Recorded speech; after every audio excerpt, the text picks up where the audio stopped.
We do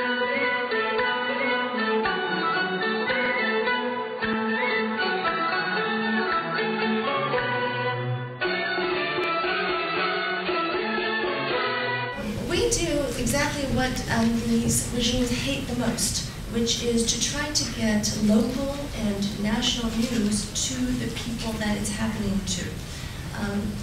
Oftentimes I have representatives from the Chinese government say to me, you should do more good news, our economy is so great, and there's so many uplifting pieces, and I said, honestly, we don't choose our news. You choose our news. Our job is to put on the news that the central news will not put on. But understand, we are journalists, we are not activists. So we provide facts, reports, witness statements, and we rely on our audiences to form their own opinions. I'm talking too fast again. For 11 years, Radio Free Asia has been doing this in China.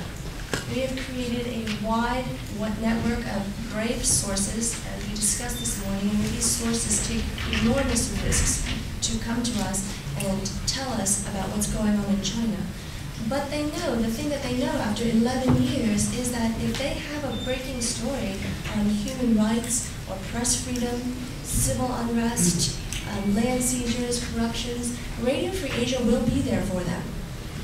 We work extensively with citizen journalists. We love the work of Boxing. Boxing oftentimes picks up our reports and republishes or broadcasts our news.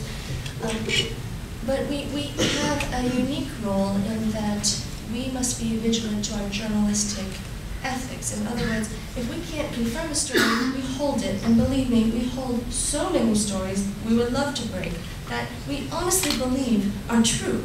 But without context, my fear, and I don't know if anybody in this room shares it, imagery without context of accurate reporting is subject to manipulation. And that's something that we are always concerned about. Believe me, if we make a mistake, the Chinese government will be all over us. And one of the things I wanted to talk about is the interference with Radio Free Asia. I'm sure that my colleagues here on the panel experience the same thing. We are jammed. We think the Chinese government spends at least as much money jamming us as we spend programming. I'll show you some slides later of some of the jamming towers, but there are towers specifically built in the last, I'd say, 5-6 years in Xinjiang and in Tibet, specifically jamming outside entities and their news broadcasts.